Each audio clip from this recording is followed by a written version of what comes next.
السلام علیکم ناظرین، پروگرام آج پاکستان کے ساتھ۔ کل میں سوشل میڈیا چیک کر رہا تھا تو ڈاکٹر اسرار کی ایک تقریر میری نظر سے گزری۔ میں نے سوچا کیوں نہ چند الفاظ آپ کو بھی سنوائے جائیں تاکہ اس پہ بات بھی کریں۔ جی پاکستان 7 نہیں بلکہ 8 ٹکڑوں میں تقسیم ہو چکے گا۔ ان میں سے 3 تو ہوں گی انڈیپینڈنٹ اسٹیٹس، بلکہ 4 انڈیپینڈنٹ اسٹیٹس ہوں گی۔ خالص پاکستان سے تو 3 نکلیں گی۔ ایک ہوگی جو بھارت اور پاکستان سے حصے جوڑ کر بنائی جائے گی۔ جو خالص پاکستانی 3 ریاستیں ہوں گی وہ ریپبلک آف بلوچستان، پورا بلوچستان اس وقت کا اس میں شامل ہو، اور اس کا کہنا یہ ہے کہ یہ اس علاقے کی سب سے بڑی طاقت ہوگی، سب سے زیادہ ترقی یافتہ ہوگی، سب سے زیادہ خوشحال ہوگی، سب سے زیادہ انڈسٹریلائزڈ ہوگی۔ دوسرا کراچی اور حیدرآباد کو ملا کر ایک لیاقت پور یا لیاقت آباد اردو سپیکنگ لوگوں کا ایک جو ہے وہ صوبہ نہیں بلکہ اب ریاست بن جائے گا۔ اور تیسرے سندھو دیش، یعنی جو بھی سمندر پر بیٹھے ہوئے علاقے ہیں جن کا آؤٹ لیٹ سمندر پہ ہے وہ تو انڈیپینڈنٹ نیشنز۔ اچھا، یہ کافی تفصیل سے انہوں نے بتایا ہوا ہے۔ میں صرف آپ کو یہ بتانا چاہتا ہوں کہ جناب کوئی پرانی تقریر ہے ان کی، یہ خود تو دنیا میں اس وقت موجود نہیں ہے، لیکن یہ ہوا ہے کہ پاکستان کی جو حالت اس وقت آپ دیکھ رہے ہیں کافی خوفناک ہے، خطرناک ہے۔ کل کامرس میں ایک صاحب نے لکھا کہ پاکستان اس وقت سری نگر بنا ہوا ہے، اور یہاں پہ کوئی کسی کو پتہ نہیں کب اس کو اٹھا لیا جائے، کب اس کو مار دیا جائے، کیا اس کے ساتھ سلوک ہو۔ آپ کے علم میں ہے عمران خان کا جو وکیل ہے اس کے بہنوئی کو اٹھا لیا گیا، بعد میں قتل کر دیا گیا، اب اس کو بھی دھمکیاں دی جا رہی ہیں۔ جو لوگ بھی عمران خان کا ساتھ دیتے ہیں ان کے اوپر باقاعدہ طور پر یا تو ایف آئی آر درج کی جاتی ہے یا ان کو اٹھا لیا جاتا ہے، چاہے وہ خواتین ہے یا مرد ہے۔ اور جو ڈاکٹر اسرار نے بات کی، امریکہ انڈیا کافی دیر سے یہ پلان بنا چکے ہیں اور یہ چیزیں پہلے سامنے آ چکی ہیں کہ 2030 تک ان کا پروگرام ہے کہ پاکستان کو جس طرح تقسیم کرنا ہے۔ یہ ابھی ڈاکٹر اسرار نے بتایا، آپ کو تھوڑا سا میں نے اس لیے سنوایا کہ باقی آپ سمجھ چکے ہوں گے۔ ہوا یہ ہے کہ ایک بہت بڑی سازش پاکستان کے خلاف ہوئی۔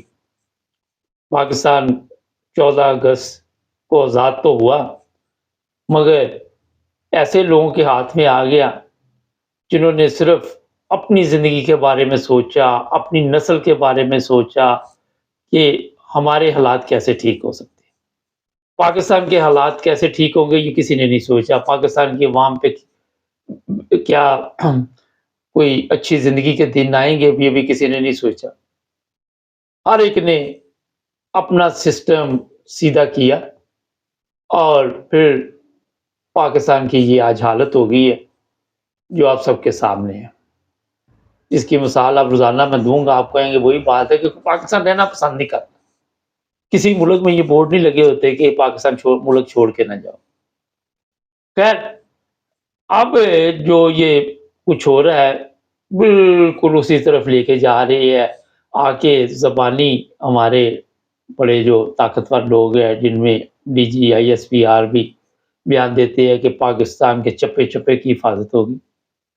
یہ وہی لوگ ہیں جو کہتے ہیں پاکستان خوشحالی کی طرف جا رہا ہے، پاکستان میں وہ سونے چاندی کے پہاڑ ہیں، کچھ نیوڑ میں جا کے کچھ نکال لیتا ہے، کوئی کہیں پہ جا کے نکال رہا ہے۔ آپ کو پتا ہوگا شہباز شریف وہ ڈرامہ جب کیا تھا اسے، یہ مکمل طور پر آپ کو گمراہ کرتے ہیں جھوٹ بول بول کے۔ اگر میں آپ کو بتا دوں، آپ بڑی جلدی ناراض ہو جاتے کہ ہماری اپنی قوم میں اتفاق نہیں ہے۔ جس طرح بڑے سپہ سالار تو فرما رہے ہیں کہ قوم اور فوج ایک ہی جگہ پہ اکٹھے ہے، مگر نہیں ہے، غلط بات ہے۔ آپ کو علم نہیں ہے کہ لوگ کس مصیبت میں پاکستان میں رہنا پسند کر رہے ہیں، جو باہر نہیں جا سکتے۔ کیوں کشتی میں روزانہ آپ دیکھتے ہیں لیبیا میں ڈوب گئے، یونان میں راستے میں پاکستانی مر گئے، اسی لیے کہ اپنے ملک میں روزگار نہیں ہے، اپنے ملک کے حالات ٹھیک نہیں۔ کبھی آپ نے سنا کوئی جرمن اس طرح کشتی غیر قانونی بارڈر پاس کرے، انگلینڈ کا کرے، یورپ کا کوئی کرے؟ نہیں، انہوں نے اپنے ملک میں اپنی عوام کو وہ تمام سہولتیں دی ہوئی ہیں جو بنیادی ضروریات جس کو آپ کہہ سکتے ہیں۔ ہمارے کیونکہ بنیادی ضروریات صرف یہ ہے کہ لوگوں کو اٹھا لو، مارو، ننگا کرو، ویڈیو بناؤ، بلیک میل کرو، ان کے نظر میں یہ بنیادی ضروریات ہے۔ مکمل جھوٹ پراپوگنڈا ہوتا ہے۔ یہ وزیر اعظم آیا کل کاکڑ، میں نے آپ کو کہا تھا کہ کوئی مجرم ڈھونڈ رہے ہوں گے جس کے اوپر کوئی نہ کوئی ایسے کیس ہو، اب پتہ چلا نیب میں اس کا کیس چل رہا ہے۔ آپ کو کلین پاک صاف بندہ وہاں سے مل نہیں سکتا، لیڈر کوئی بڑا مشکل ہے، کیونکہ جو پاک صاف ہوگا وہ ان کے کام کا نہیں ہوگا، جو عوام کا لیڈر ہوگا وہ ان کے کام کا نہیں ہوگا، اور جو ان کے کام کا نہیں اس کو بھی یہ کسی کام کا نہیں چھوڑتے۔ آپ سب کے سامنے عمران خان کی مثال ہے، اس کی پارٹی کو توڑا گیا، اس کے اوپر ہر طرح کے ظلم ڈھائے جا رہے اور بند نہیں ہوئے، ابھی آپ کے ذہن میں ہو کہ شاید یہ بند ہو گئے ہوں۔ اب جو سازش انڈیا پاکستان کر رہا ہے اور امریکہ اور انڈیا کر رہا ہے، وہ کامیاب یہ کیسے کرے گی؟ یہ اس طرح کرے گی کہ جب آپ کی فوج اور عوام میں ابھی آج اگر آپ دیکھیں تو کتنا یہ نفرت کا درجہ حرارت بڑھ چکا ہے۔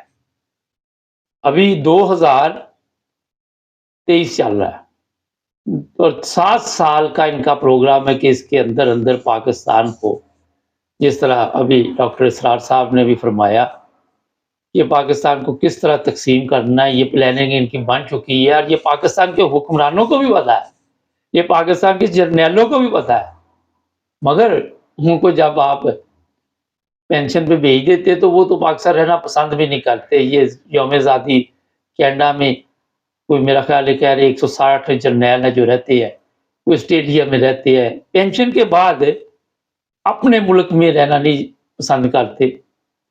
محب وطنی کا وہ جو بھوت ہوتا ہے وہ ان کے سر سے اتر جاتا ہے۔ نارمل تو اگر یہ وہاں بھی رہیں تو ان کو کون سا گھر میں پینشن پہ بھی چلے جائیں، پھر بھی ہمارے تو ریٹائرمنٹ کے بعد بھی فوجی ہر جگہ پہ ملازمت کر سکتے ہیں، بڑے بڑے عہدوں پہ۔ یہ نیب کا دیکھ لے اور دوسرے تیسرے دیکھ لے، سب افواج پاکستان سے آئے ہوئے ہیں، تو ان کو تو مرنے تک ویسے نوکری مل جاتی ہے۔ بندہ کو 2 نمبر طریقے آنے چاہیے، خیر۔ اور پھر اسی وجہ سے نوجوان نسل جو ہے وہ ملک چھوڑ کے جا رہی ہے، لوگ چھوڑ کے جا رہے ہیں۔ جب آپ کی نوکری جو ہے وہ 60 سال پتہ نہیں یا 55 سال پینشن پہ چلے جاتے، اس کے بعد بھی جاری رہنی ہے، تو پھر لوگ وہاں کیا کریں گے؟ تو اس لیے ہم کہتے ہیں کہ یہ تو ہماری پاک فوج کا ملک ہے، قربان جاؤں۔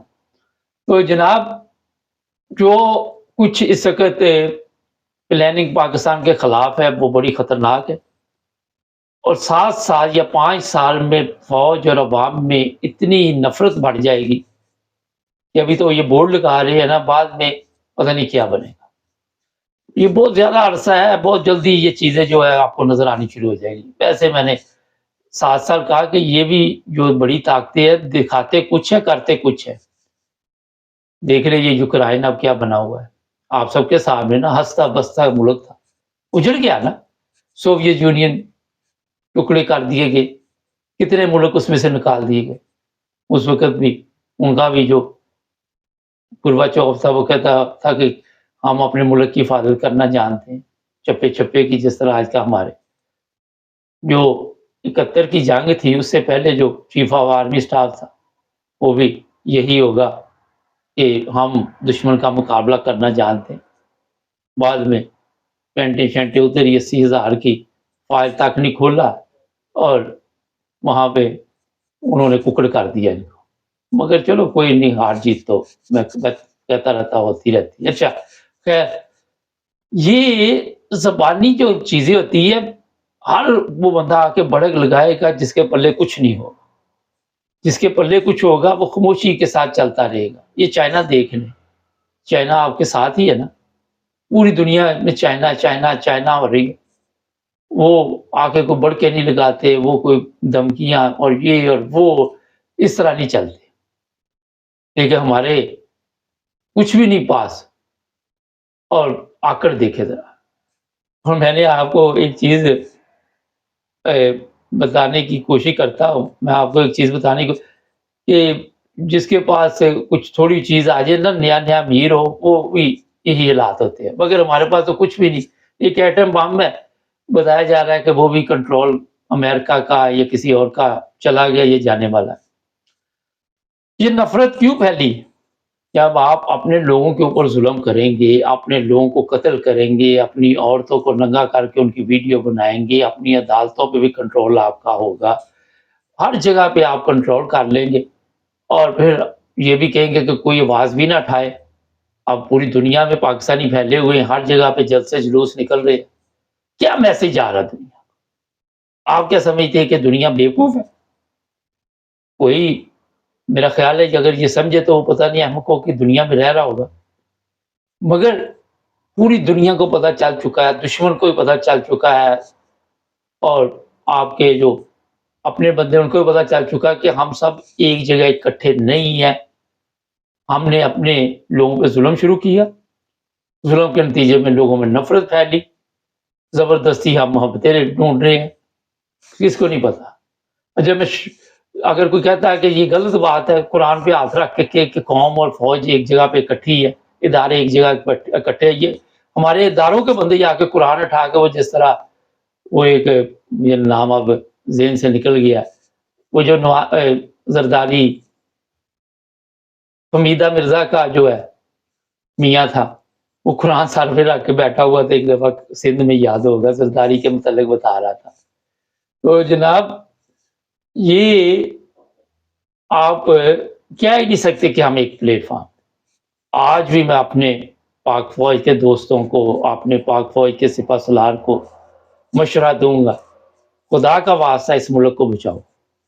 یہ جتنے لوگ آپ نے ابھی یہ جو 3 دن پہلے کابینہ سے گئی ہے، یہ سب مجرم ہیں. آپ دیکھ لیں، پھر ایک مجرم وزیر اعظم جس پہ کیس چل رہا ہے وہ لا کے بٹھا دیا. آپ کو ملا ہی نہیں کوئی کلین آدمی، کیونکہ آپ خود نہیں ڈھونڈتے. آپ کو پتا ہے اگر کوئی پاک صاحب ملے گا، وہ آپ سے کوئی بات کرے گا، آپ کے پاس جواب نہیں ہوگا. آپ ڈھونڈتے ہیں کہ جو جس کو کہتے ہیں کسی نہ کسی کا کانا ہو، اور جس کو ہم پریشر میں لا کے، دباؤ میں لا کے، اگر یہ بات نہیں مانے گا، کھولو اس کے کیس.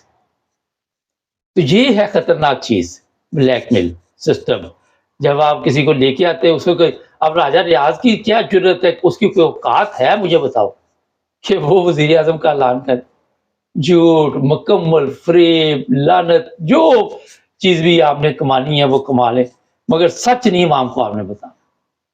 تو اس لیے آج بھی ان لوگوں کے اوپر کیس کھولے، ان کے ساتھ احتساب کرے. جو نیا چیف جسٹس آ رہا ہے سپریم کورٹ کا، اس کا کیس کھول لے، اس پہ پابندی لگائیں، ابھی سے پاکستان کی حالت بدلنے کی کوشش کرے، مجرموں کو سزا دے، تو پھر جا کے کہیں پاکستان بہتر ہوگا. ورنہ جو ڈاکٹر اسرار نے کیا، اب وہ تو مر گیا، ورنہ آپ نے اس کو بھی پکڑ کے جیل میں ڈال دینا تھا. ہمارے چینل کو سبسکرائب کریں، جڑے رہیں ہمارے ساتھ.